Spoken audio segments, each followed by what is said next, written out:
Listo. Bueno, chicos, entonces vamos a lo que ya les hablaba sobre el tema de aditivos de uso alimentario. Entonces vamos a ver un poquito primero de la historia. Nosotros ya, porque decía, veíamos el video de que el primer conservante por excelencia, ¿cuál era? La sal, ¿cierto? La sal fue el primero que utilizó y el frío. Cuando veíamos el tema de refrigeración y congelación, el hombre siempre se apoyó en esas dos cosas, lo que era el frío y lo que era la sal. Entonces, ¿quién me colabora primero con la lectura? Historia de los aditivos alimentarios. Por favor, puede ser Lisette. Lisbeth, profe. Perdón, Lisbeth. Historia de los aditivos alimenticios. Gracias a ellos podemos conservar los alimentos que se estropean a los pocos días. Podemos llevar a la despensa y olvidarnos de hacer la compra durante una temporada. Podemos comer con la seguridad de que el alimento está en buen estado y con buen aspecto. Sin los aditivos no podríamos vivir y alimentarnos tal y como lo hacemos hoy en día. Sigue, por favor. Los aditivos son los conservantes, colorantes, los antioxidantes, los edulcorantes. Hay muchos tipos, pero no son nada nuevo. Los hombres prehistóricos ya los usaban.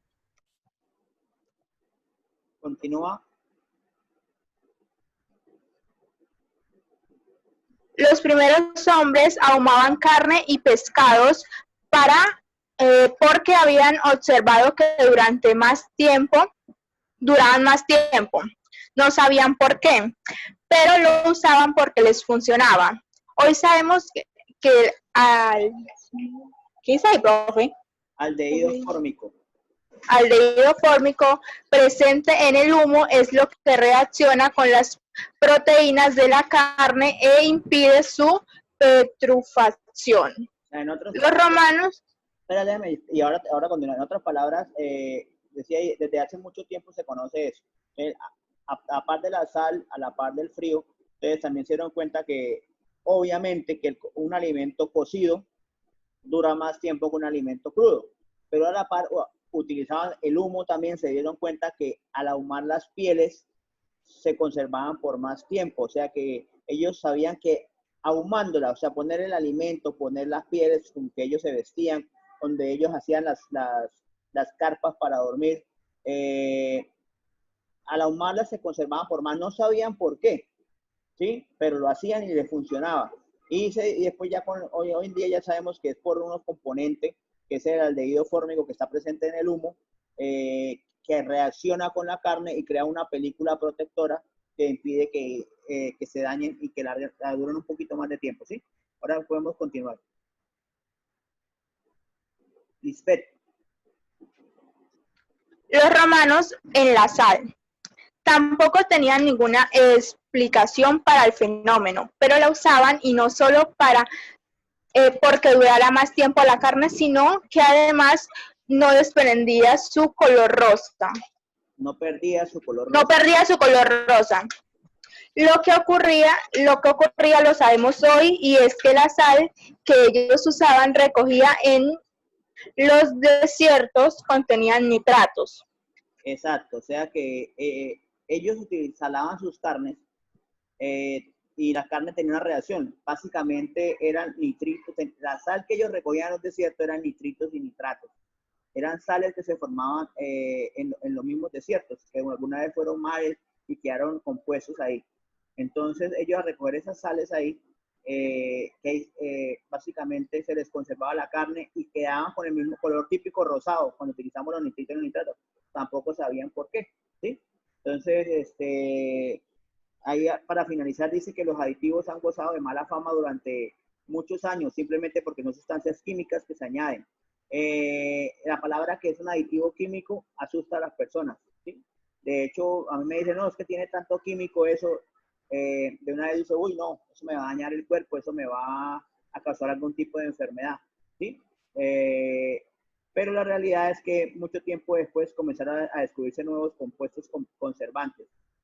Como lo vamos a ver en el video más adelante, ahí muestra que la mayoría, o si no un gran número de esos aditivos, son obtenidos y los tenemos nosotros mismos en nuestro cuerpo. Se obtienen de manera natural, ¿sí? ya hay otros derivados de esos aditivos que ya se obtienen en un laboratorio, son compuestos químicos, pero los principales se obtienen de manera natural y están presentes en la naturaleza. ¿Ok? Entonces aquí, Profesor, dime, pregunta. Jamie, que le deje entrar a la clase que está en espera. A ver, ya miramos a ver, que no veo. Que no veo aquí la...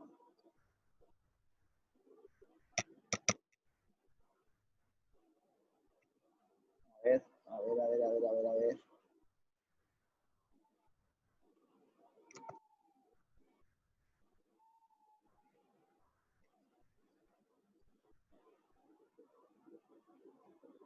No veo la sala de espera por acá por ningún lado.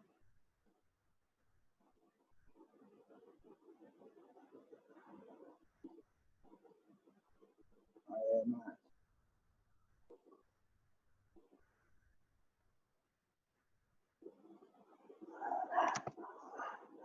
Ah, aquí ya. Aquí, listo. Bueno, entonces, ya dando el ingreso, Tatiana, ahora seguimos revisando esto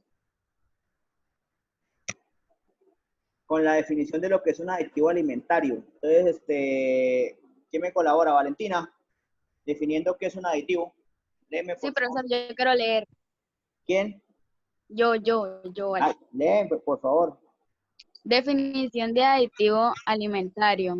Son un grupo de sustancias que se adicionan intencionalmente al alimento con el fin de evitar o prevenir su deterioro. Modificar alguna característica como color, olor, textura o para facilitar la ocurrencia de reacciones químicas o simplemente como complemento dietario. Dietario. El aditivo alimentario en sí mismo no constituye un alimento. Exacto. O sea que una de las características de un aditivo alimentario es que por sí solo no es un alimento. ¿Sí? O sea, tiene que estar agregado a otro tipo, a un alimento como tal, para ser parte del mismo alimento como tal. O sea, no, él solo, por ejemplo, el nitrato de potasio no es un alimento, pero sí puede llegar a ser parte de un alimento. ¿Sí me entiendes? Como tal. El azúcar como tal, sola de azúcar, no es un alimento. Tendría que estar, y ya preparar algún tipo de cosa, una mermelada o algo, ya es diferente. Dice que son un grupo de sustancias que se alimentan que se adicionan, perdón, de manera intencional. ¿Sí? O sea, usted lo adiciona intencionalmente, ¿para qué? Para conservarlo, para modificar una textura, para darle color, para darle olor, para darle sabor. Por ejemplo, para una reacción química, para iniciar una reacción química, por ejemplo, el cuajo cuando se le agrega la leche, ¿sí? Es una enzima como tal que inicia pues esa reacción química y inicia lo que es la coagulación en la leche. Levaduras, que son levaduras que ayudan a hacer los procesos de fermentación. Y dicen que son como también otras que tienen complementos dietarios. Entonces, por ejemplo, los aditivos que se le agregan a los alimentos como el hierro, el yodo en la sal, las vitaminas que se le agregan a los alimentos, por ejemplo, a la leche en polvo. Todo ese poco de sustancias agregadas de manera intencional es lo que vienen a ser lo que son el conjunto de aditivos alimentarios. ¿Sí? Son numerosos, son varios grupitos. Entonces, aquí vamos a ver básicamente los diferentes, digamos, la función de los aditivos y cuáles encontramos ahí. Entonces, ahí encontramos lo que es la función, el número 1. Dice, aditivos que evitan el deterioro del alimento. Ahí encontramos antioxidantes y los conservantes. Ahorita los vamos a ver uno por uno.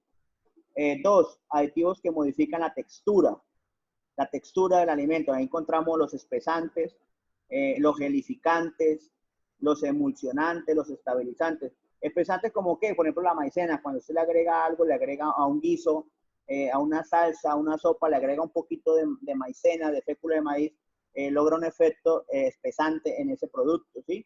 Lo usan mucho los asiáticos en sus comidas, siempre para que la salsa les quede más espesa.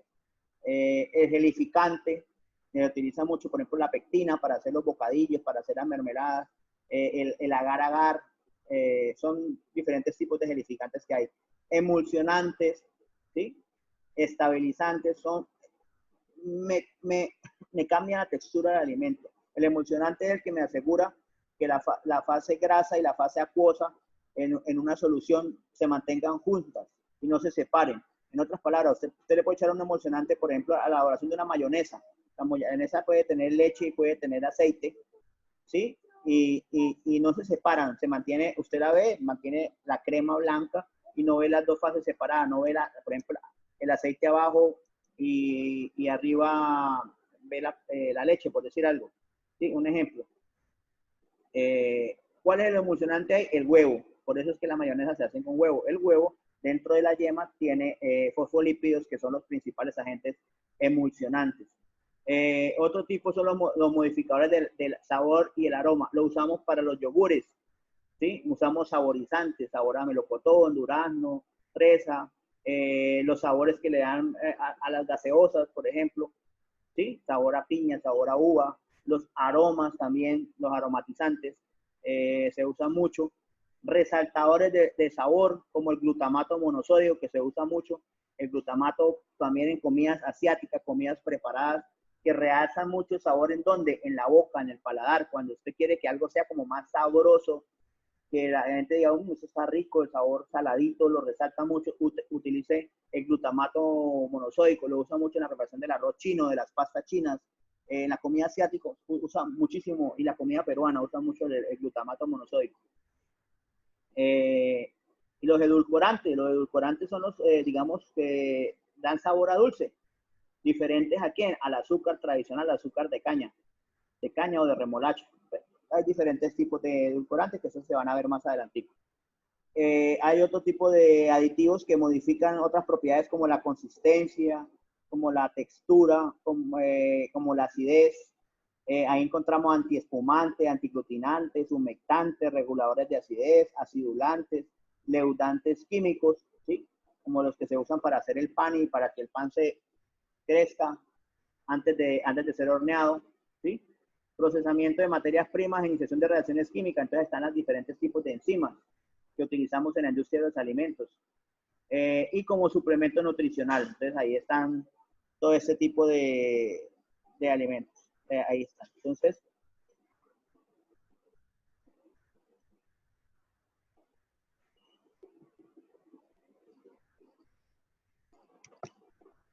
acá está lo que les decía, los números E. Que les hice la pregunta ahorita cuando terminamos de ver el video, les dije, ¿qué son los números E? Los números E se conocen ampliamente a nivel mundial, sobre todo en la región europea, en Australia. Los números E son los códigos que le dan a los diferentes aditivos alimentarios. Ahí son ejemplos. Por ejemplo, dice, los números 100 al 159 maneja todo lo que son los colorantes. Ahí dice que del 100 al 109 está toda la gama de amarillos. Si usted quiere en su alimento, quiere utilizar algún tipo de colorante que le genere ese color amarillo, entonces puede buscarlos en la línea donde digo, puede buscar por internet, número C, y ahí le aparece qué tipo de amarillo, el color, la intensidad que usted puede utilizar. Colorantes como cuáles, como los que usamos en el yogur, por ejemplo. ¿Sí? Ahí teníamos el verde menta para hacer el kiwi, teníamos el rojo fresa, el índigo, el amarillo huevo. Bueno, hay infinidad de colorantes que se usan en industrias de gaseosa, hay muchísimos usos para eso. Entonces tenemos de la 110 a la 109 los naranjas, de la 120 a la 109 los rojos, los verdes, de los 150 a 159 marrones y negros. Están toda la línea de colores ahí. Y también se diferencia también entre colorantes naturales y artificiales, porque hay unos que son sacados directamente de la naturaleza. Por ejemplo, hay el rojo que se saca el colorante de la remolacha, ¿sí? Entonces, de la remolacha podemos sacar colores rojos. El color carmín, que es también un color como rojo que se usa mucho en los dulces y se saca de algunos, aunque ustedes no lo crean, de algunos cucarrones que se dejan secar y se trituran y se saca ese color rojo, un rojo intenso. son colorantes naturales que se extraen de flores, de algunas plantas, de algunas raíces que se extraen, ¿sí? Toda esa línea la encuentran en todo en internet. Si usted quiere saber toda la línea de los más de 200 aditivos alimentarios que hay, puede mirarlos todos por internet. Por ejemplo, vamos a iniciar hablando, hoy vamos a ocupar lo que es los antioxidantes y conservantes. Esos dos. Y después ya miramos el resto. Entonces, dentro de lo, ¿quién me lee, quién me colabora leyendo lo que son los antioxidantes? ¿Qué es la oxidación? Primero que todo, ahí está. Entonces, ¿quién me colabora con la lectura? Jamie o Emanuel. Bueno, yo. ¿Quién me oye? Sí, ¿qué son los antioxidantes? Trata de hablar duro. ¿Cómo? Trata de hablar duro.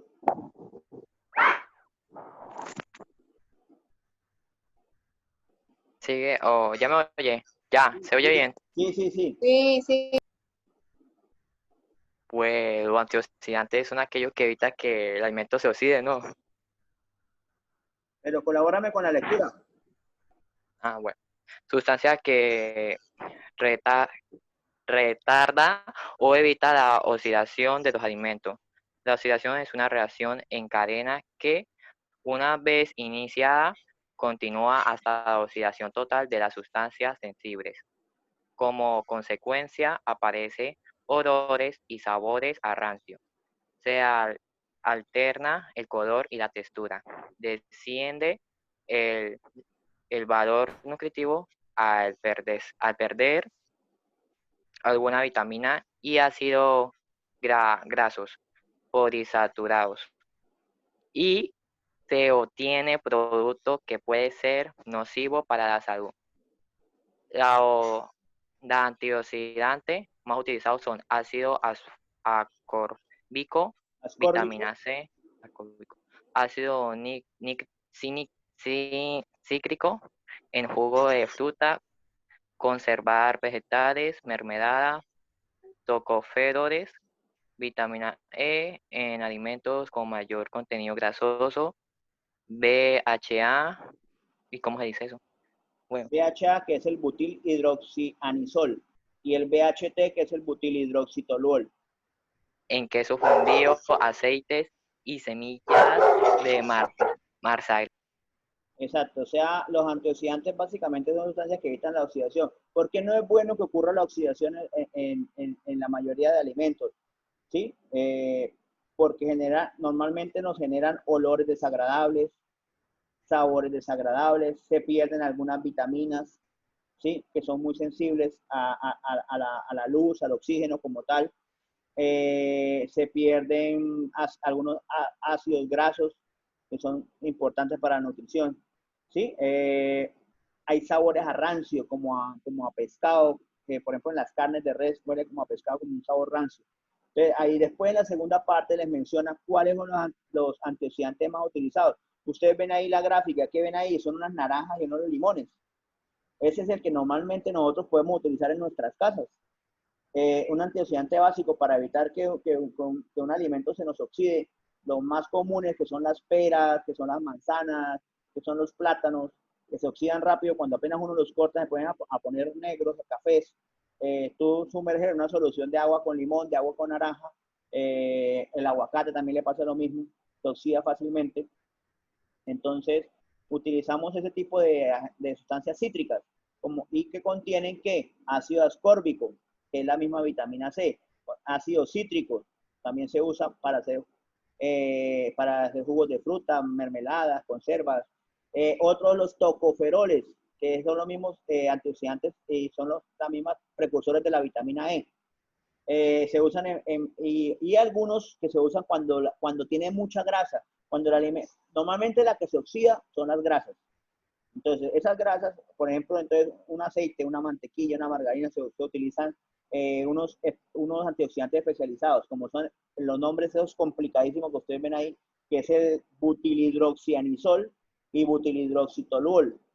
Se usan en la fabricación de esas sustancias. O sea, ¿cómo se abrevian? BHA y BHT.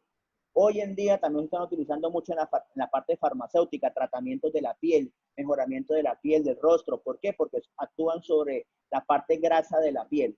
Entonces también se están utilizando en la parte cosmética, ¿sí? Pero en la parte alimentaria se utilizan básicamente para alimentos con altos contenidos de grasa, ¿ya? Aceite, margarinas, quesos fundidos, todo ese tipo de alimentos. Acá tenemos todas las líneas de antioxidantes y reguladores de acidez.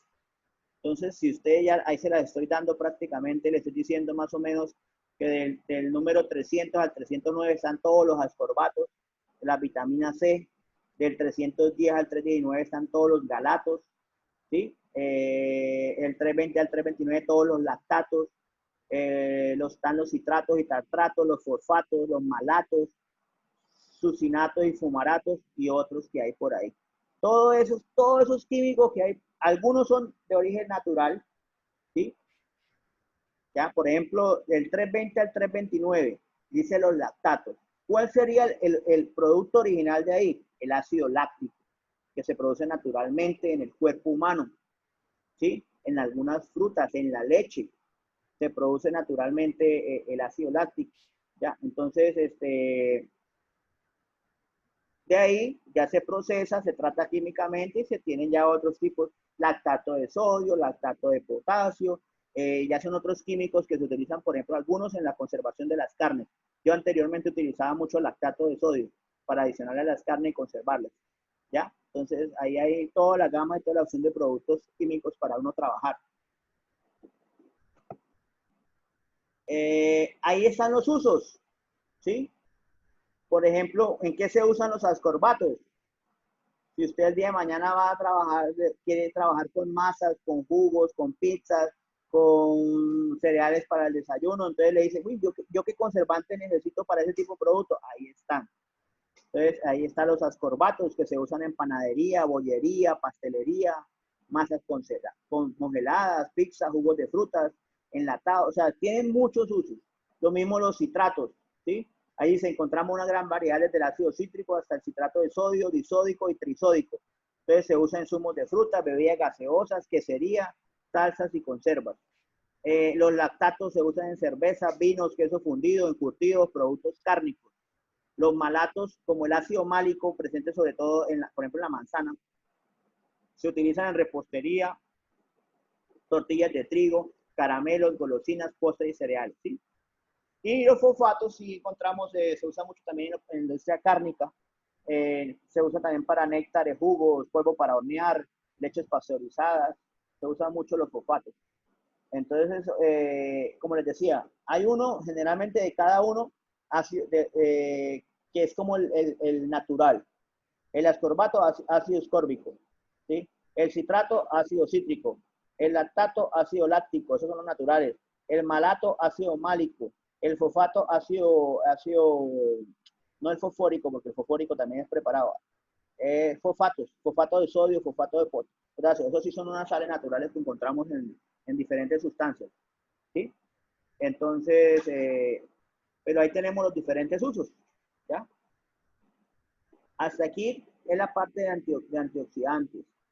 Hay preguntas sobre eso, porque vamos a ver la otra parte del video y terminamos ya con los que son los conservantes. ¿Hay preguntas sobre los antioxidantes? O sea, es algo bastante, muy puntual, ¿sí? Lo importante que es saber sobre el antioxidante, qué tipo de producto estoy usando y qué tipo de antioxidante puedo yo aplicar ahí.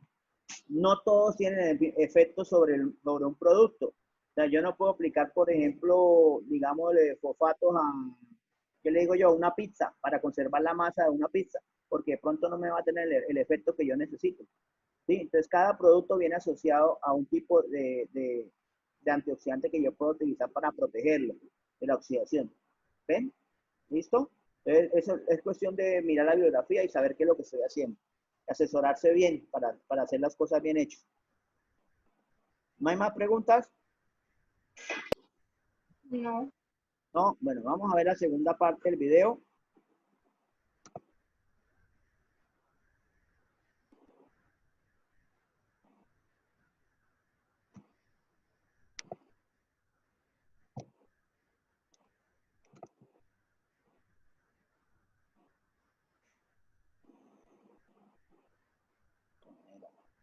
Está molestando el...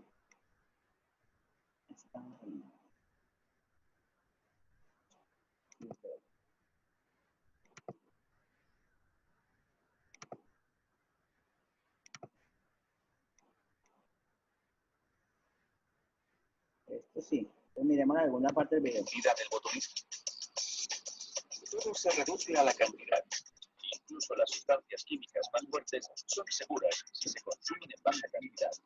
Para protegernos ante la ingesta de un nivel dañino de número C, hay un sistema muy estricto. El ADI es la cantidad diaria aceptable. Es básicamente la cantidad de cualquier número E que podemos comer en un solo día sin que nos cause ningún problema. Parece fácil de seguir, ¿no? Pues no siempre lo es. A pesar de que todas las sustancias pertenecientes a los números E aparecen en las etiquetas, no todas tienen los códigos de los números E. Por ejemplo, aquí tenemos algo de yogur. Tiene pectina, goma guar, ácido cítrico, citrato de sodio, citrato de calcio. Todas estas cosas son números E, pero aquí no hay ningún código E. Para complicar las cosas, tampoco hay información sobre la cantidad de estos números que hay en el producto, ni dice si se puede comer tranquilamente. La pregunta es, ¿estamos ingiriendo una sobredosis de números E? Voy a comer durante todo un día toda la comida procesada que pueda, la que contenga mayor cantidad de números E. Así sabré si es fácil sobrepasarse con la ingesta diaria aceptada. Mientras yo me doy un festín, el doctor John D. Hethersage llevará las cuentas. Va a utilizar las directrices de la Comisión Europea para contabilizar mis ADIs. Comprobará los niveles permitidos para cada número E en productos diferentes para saber cuántos estoy tomando. Voy a comprar un montón de productos que contengan la mayor cantidad de números E posible. Solo quiero consumir calorías y estas tienen números E. Por lo que lo importante hoy es que todos sean alimentos procesados. Queso fundido. E452, E339 y 339. Perritos calientes preenvasados. E242, 282, 330. Mi comilona de números E comienza a las 7:30 de la mañana. Quiero pintalabios por toda mi cara. Tengo unos hábitos alimenticios saludables. Mi desayuno suele ser un bol de copos de salvado con leche. ¿Sabéis lo que es un número E? Sí, ¿Qué es un número E? Gelatina. gelatina. Mis dos hijas no andan muy desencaminadas y me ayudan a empezar con un número E envasado. ¿Lo habéis hecho especialmente para mí? Sois encantadoras. Han hecho muy bien. Estas gelatinas tienen 5 números E, incluyendo colorantes, reguladores de la acidez y gelificantes. No es un alimento muy agradable como primera comida del día. Pero todavía queda más desayuno. Voy a tomar 5 raciones de diferentes cereales. Casi todos los cereales contienen números E porque están enriquecidos con vitamina C, vitamina E y vitamina B2, también conocidas como E300, E307 y E101. ¡Para! Pero mejor que empiece a comerme esto. 5 porciones de cereales me hacen tardar 5 veces más en desayunar y sigo de camino al colegio. ¡Esto es injusto! No, por el cuello, no.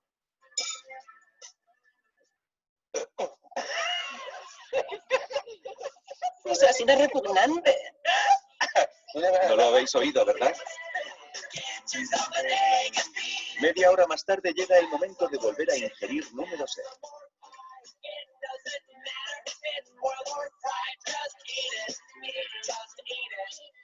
Esto no está nada bueno.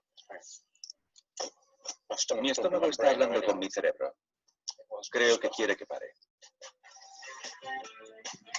Hola. Hola. ¿Cómo estás? He pedido a algunos amigos que me acompañen en un almuerzo de números E envasados. ¿Os gusta la pizza? La pizza puede tener muchos números E, desde el colorante del queso hasta los emulsionantes de la masa. Y los ingredientes de encima son una mezcla de espesantes, antioxidantes y reguladores de acidez. Las 3 en punto es la hora E, quiero decir, la hora del té. Estoy a punto de ponerme enfermo, en parte por la presión que siento en el estómago. He consumido muchos alimentos, pero además los sabores se están convirtiendo en algo verdaderamente repugnante y nauseabundo. ¿Pizza? Déjame en paz. Pero todavía queda la última cena E. Todavía hay un montón de comida aquí, ni siquiera la he tocado, así que voy a intentar tomar algo de pastel de queso y lo ayudaré a pasar con algunos de estos brebajes.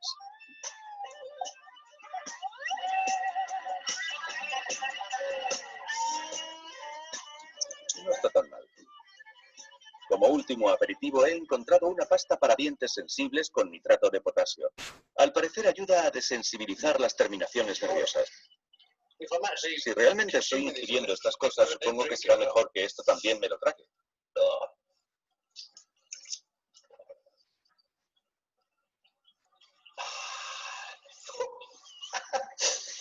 Limpia las vías.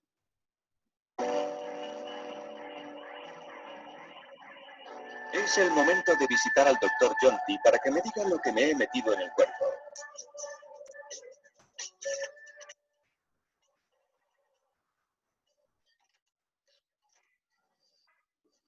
Estefan, entra. Oh, Dios mío. Esto es todo lo que has comido. ¿Te trae algún recuerdo? Francamente, me trae recuerdos horribles. Ha sido una de las experiencias más desagradables de mi vida. ¿Sí? Sí, de verdad. Me retaste a que contara cuántos números sé y cuántos aditivos había en toda la comida que ingerías. ¿Crees que has conseguido sobrepasar el límite diario con alguno de ellos? Simplemente con mirar esto y sin saber nada más yo pensaría que sí. He calculado la cantidad de números E que consumiste ese día e hicieron un total de 50 números. Es impresionante. Es un buen montón de comida. Es mucha comida. Pero 50 números E son demasiados para mi cuerpo. Así es. Pero lo más interesante es que al calcular si te habías sobrepasado en tu ingesta diaria admisible, he encontrado que 32 de estos números E en realidad no tienen una ingesta diaria admisible asociada a ellos. En otras palabras, se ha definido que en una dieta diaria normal nadie va a comer suficientes alimentos, estos aditivos, como para alcanzar un nivel tóxico. Vaya. Cuando veo todos estos alimentos, lo que menos me preocupa es la cantidad de sal y grasa que tengan. En lo que se ha centrado mi investigación es en algo totalmente diferente. Creo que esto no se ha visto antes. Detrás de toda mi investigación hay más de un mes de trabajo. Un mes haciendo esta dieta. Eso es totalmente aterrador. Es como si te sirvieran un ataque al corazón en bandeja. Derrame cerebral, infarto de miocardio, diabetes, presión arterial alta. Todo está aquí y es mucho más importante para mí como médico de cabecera que los aditivos. Pero ¿cuánto me he sobrepasado de mi nivel aceptable de ingesta diaria de números E? No sé si esto te va a gustar o no, pero te las has arreglado para solo sobrepasarte en un número E. Con toda esa comida. Con toda esa comida solo te has pasado por uno. El nitrato sódico. Está en las carnes curadas. Es un conservante y se utiliza para prevenir el crecimiento de bacterias, en particular la del botulismo. Los nitratos y los nitritos son solo algunos de los conservantes pertenecientes a los números E que evitan que los alimentos se estropeen. Pero esa bacteria no es lo más dañino que existe. Uno de los mayores enemigos de los alimentos frescos se encuentra en el aire. Es el oxígeno. Si cogemos una manzana y la cortamos por la mitad, no tardaremos mucho en ver cómo se pone marrón. Este es el proceso de oxidación. El oxígeno reacciona con los componentes de la manzana y comienza el proceso de descomposición. Esto ocurre con muchos tipos de alimentos. Entonces, ¿cómo protegen las compañías alimentarias productos como las patatas fritas y las ensaladas de los efectos del oxígeno? Para empezar, las meten en bolsas, pero a veces también rellenan las bolsas con números E. Por ejemplo, el E941. Es invisible para el ojo humano. El químico Andrea Sela va a explicar